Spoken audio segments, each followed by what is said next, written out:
High in the frozen mountains, this bunker had been buried by snow and ice for years. Steel frozen shut, concrete cracked by the cold, a forgotten survival shelter in one of the harshest environments on Earth.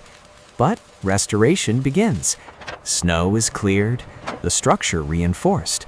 A new blast door is installed.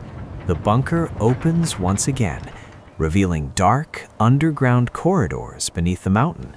Lights power on, systems come online, and what was once an abandoned shelter becomes a fully operational Arctic monitoring base, a warm, high-tech refuge in the frozen wilderness.